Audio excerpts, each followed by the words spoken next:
51st state or seize the U.S. economy? Growing interdependence of the South Korean and U.S. economies? Dr. Ungsuh Kenneth Park. 1. The Jung concept in South Korea's foreign policy. Jung. Jung is a term referring to South Korea's long-standing diplomatic balancing act of relying on the U.S. for security, Anbo Miguk and China for the economy, Junguk. This concept effectively illustrates South Korea's foreign policy, which has been to maintain its security through the U.S.-ROC alliance, while pursuing economic growth through its relationship with China, its largest trading partner. Since the establishment of diplomatic relations in 1992, South Korea's economic interdependence with China has deepened due to China's rapid market growth. At the same time, the U.S.-ROC alliance has been a central pillar of South Korea's security in the face of threats from North Korea. In this context, Jung has been seen as a pragmatic and wise choice to maximize South Korea's national interests. However, as the U.S.-China strategic rivalry intensifies, many analyses suggest that the Jung approach is reaching its limits. The U.S.'s push to reorganize supply chains and strengthen technological alliances shows South Korea that it's no longer easy to separate security from the economy. 2. South Korea's left-leaning politics and pro-China, pro-North Korea regimes. Since 1997, South Korea has elected 3 presidents from the Conservative Party and 4 from the Progressive Party. The 3 pro-North Korea, pro-China presidents all completed their 5-year terms. The current president has served for just 3 months. 2 conservative presidents were forced to step down after just 2.5 years, and only 1 completed his term. Even he had to manage a government that was practically paralyzed by a fabricated political crisis, the so-called mad cow disease protests that daily brought tens of thousands of people to the streets to demonstrate against U.S. beef imports, claiming it would destroy human brains. He himself served over 2 years in prison after his term.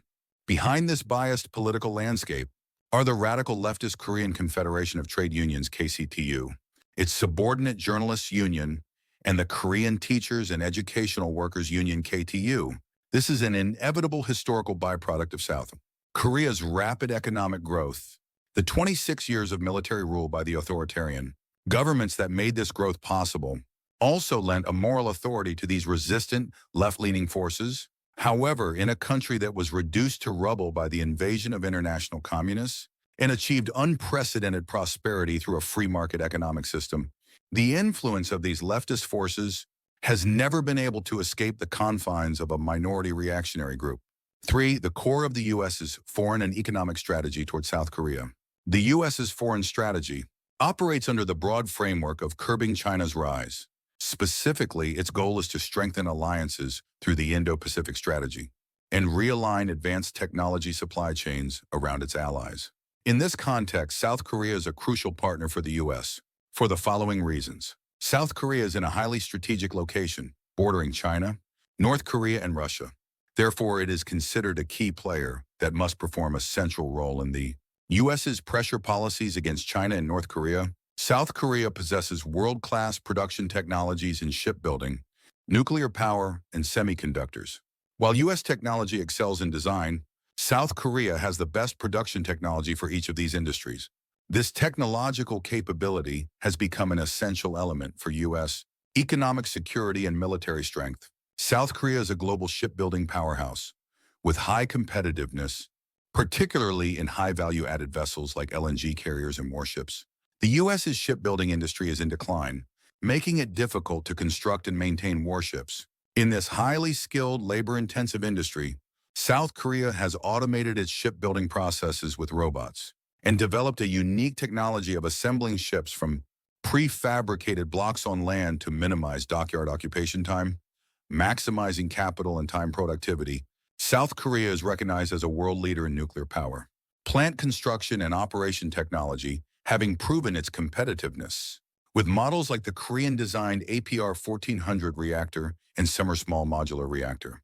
Due to the explosive growth of the AI industry, data center power demand has surged, and the U.S. is planning for a massive increase in nuclear power generation for a stable and affordable energy supply. South Korea's technology in building and operating nuclear power plants, along with its skills in designing and manufacturing key components, is indispensable for U.S. energy security. Memory HBM and NPU semiconductors. South Korea holds a dominant position in memory semiconductors. Over 70% of global supply, especially high-bandwidth memory HBM, over 90%.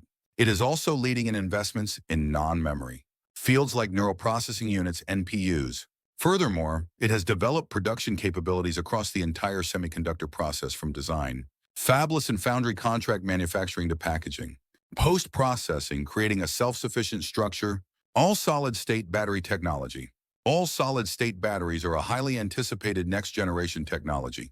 South Korean companies have exclusively developed all-solid-state battery technology that completely eliminates fire risks, establishing a new foundation for the advancement of robots and wearable electronic communication devices. 4. The U.S. dilemma and the limitations of South Korea's dualistic foreign policy. The U.S. needs South Korea's technology, but is uncertain about its diplomatic stance. A pro-China regime in South Korea could hinder U.S. policy toward China due to pressure from Beijing. The U.S. could also judge that there is a risk of military secrets being leaked during the construction or maintenance of warships. This is a serious dilemma for the U.S.'s strategy toward South Korea. South Korea has long pursued a pragmatic foreign policy of Jung. However, in the face of the current U.S.-China rivalry, separating security from the economy is becoming increasingly difficult.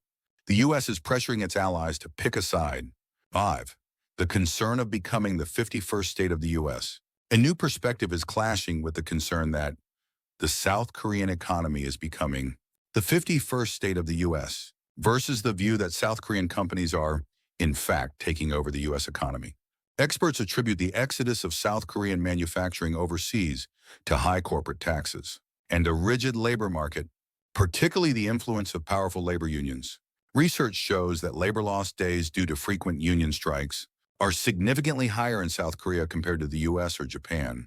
This environment provides companies with an incentive to move their production bases overseas, especially to the U.S. In fact, South Korea's investment in the U.S. is increasing steeply. As of 2023, the U.S.'s share of South Korea's total outbound direct investment, ODI, was 43.7%, the highest since 1988.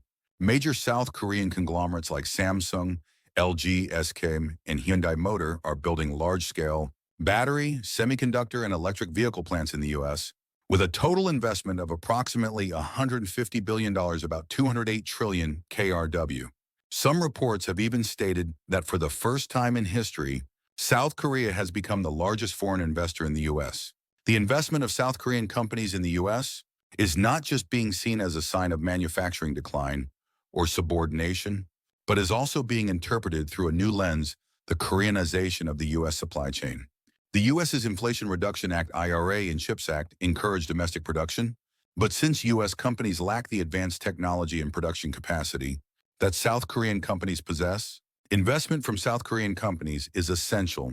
In addition to building plants in the U.S., South Korean companies play a vital role in the U.S. supply chain by exporting essential intermediate goods like semiconductors and battery components needed for the revitalization of U.S. manufacturing. Intermediate goods account for over half of South Korea's exports to the U.S. As South Korea's investment in the U.S. increases, analysts suggest that the two countries are becoming good partners that are indispensable to each other in the advanced industry supply chain. In other words, South Korean companies' entry into the U.S. is not just about being subordinate to the U.S., but is a process of solidifying their position and expanding their influence within the U.S. economy. On the one hand, it can be seen as an escape from a difficult domestic industrial environment, but on the other hand, it can be interpreted as a process where South Korean companies are strengthening their influence by becoming a core part of the U.S. advanced industrial supply chain. If South Korean manufacturing were to invest heavily in China, South Korean companies would ultimately fall under China's control, becoming vassals and surrendering their technology. However, if the same massive investment is made in the U.S., it leads to increased economic interdependence between Korea and the U.S. rather than U.S. control. The choice is ours to make.